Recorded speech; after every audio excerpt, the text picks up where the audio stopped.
یا ایھا الذین آمنوا کتب علیکم الصیام کما کتب علی الذین من قبلکم لعلکم تتقون۔ بعض ملحد قسم کے لوگ اور بعض لبرل قسم کے لوگوں کا سوال یہ ہوتا ہے کہ اللہ رب العزت اپنے بندے کو سارا دن بھوکا رکھنے اور سارا دن پیاسا رکھنے کی وجہ کیا ہے؟ آخر اللہ رب العزت کو اس سے کیا حاصل ہوتا ہے کہ میرا بندہ سارا دن بھوکا رہے اور میرا بندہ سارا دن پیاسا رہے؟ جو میں نے قرآن پاک کی تلاوت آپ حضرات کے سامنے تلاوت کی، اللہ رب العزت نے اس آیت کے اندر ان لبرل اور ملحد لوگوں کا جواب دیا ہے۔ فرمایا کہ کتب علیکم الصیام، کہ تم پر روزہ فرض کیا گیا ہے، کما کتب علی الذین من قبلکم، جیسے تم سے پہلے لوگوں پر یہ روزہ فرض کیا گیا تھا۔ اب آگے حکمت بیان فرمائی، لعلکم تتقون، تاکہ تم اس سے متقی بنو۔ اب تقوی اختیار کرنے والے بنو، متقی بنو۔ یہ روزے کا فلسفہ اور روزے کی حکمت ہے کہ روزے کو فرض کرنا اور سارا دن بھوکا پیاسا رہنے کا مقصد کیا ہے کہ انسان متقی بنے، تقوی اختیار کرنے والا بنے۔ اب تقوی کیا چیز ہے؟ تقوی کہتے ہیں کہ اپنے آپ کو ہر طرح کے گناہوں سے محفوظ رکھنا، اپنے آپ کو ہر قسم کے گناہوں سے محفوظ رکھنا، یہ تقوی کہلاتا ہے۔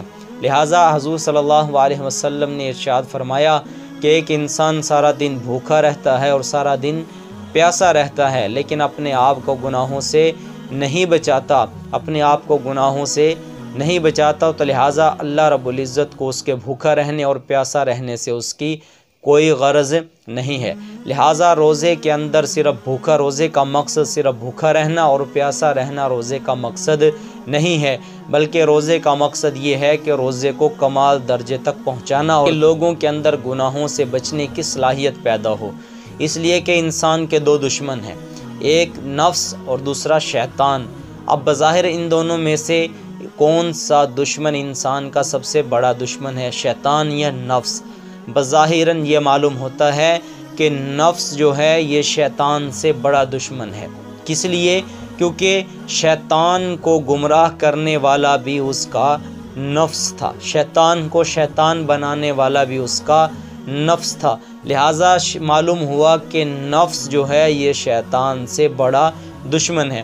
اب لہٰذا رمضان المبارک کے مہینے کے اندر اللہ رب العزت ایک دشمن کو تو قید کر دیتے ہیں اور دوسرا دشمن ہمارا کھلا رہتا ہے جو نفس ہے۔ اب اس رمضان المبارک کے اندر ہم نے اپنے نفس سے جہاد کرنا ہے، اب اس کا مقابلہ کرنا ہے۔ وہ اس طرح کہ رمضان المبارک کے مہینے کے اندر ہم نے تقوی اختیار کرنا ہے اور متقی بننا ہے۔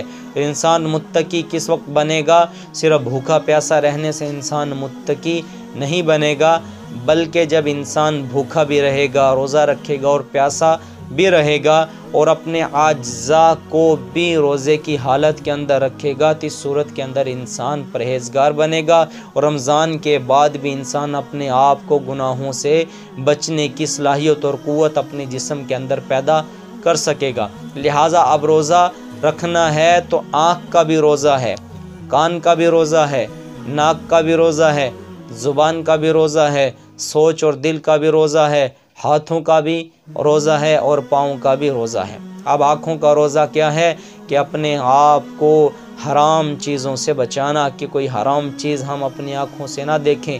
کانوں کا روزہ کیا ہے کہ کوئی گانا، میوزک، موسیقی وغیرہ ہمارے کانوں کے اندر نہ جائے، جھوٹ، غیبت وغیرہ ہمارے کانوں کے اندر نہ جائے، کسی مسلمان کے غیبت ہمارے کانوں کے اندر نہ جائے، لہٰذا اپنے کانوں کو بھی ان چیزوں سے بچانا۔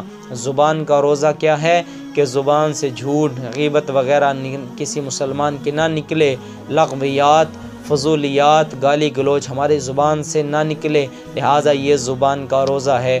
اور پیٹ کا روزہ یہ ہے کہ کوئی حرام غذا ہمارے پیٹ کے اندر داخل نہ ہو۔ اور ہمارے ہاتھوں کا روزہ یہ ہے کہ ہمارے ہاتھ کسی حرام چیز کو نہ پکڑے۔ ہمارے پاؤں کا روزہ یہ ہے کہ ہمارے پاؤں کسی حرام چیز کی طرف چل کر نہ جائیں۔ ہماری سوچ اور دل کا روزہ یہ ہے کہ ہمارا سوچ کسی حرام چیز کی طرف نہ سوچیں، لہٰذا یہ چیز بھوکا پیاسا رہنے کا نام روزہ نہیں، بلکہ تمام گناہوں سے بچنے کا نام روزہ ہے۔ آنکھوں سے بھی گناہوں سے بچنے کا نام روزہ ہے، کانوں سے بچنے کا نام بھی روزہ ہے، زبان سے بچنے کا نام بھی روزہ ہے، ہاتھوں کے گناہوں سے بچنے کا نام بھی روزہ ہے۔ لہٰذا یہ سارے کا سارا ایک روزہ ہے، لہٰذا اپنے آپ کو متقی بنائیں۔ اللہ رب العزت نے جو حکمت اور فلسفہ بیان فرمایا کہ لعلکم تتقون، تاکہ تم متقی بنو اور ہم لوگ تقوی اختیار کرنے والے بنیں گے، اور کمال روزے کو کمال تک پہنچانے والے اس وقت بنیں گے جس وقت ہر قسم کے گناہوں سے بچنے والے بنیں گے۔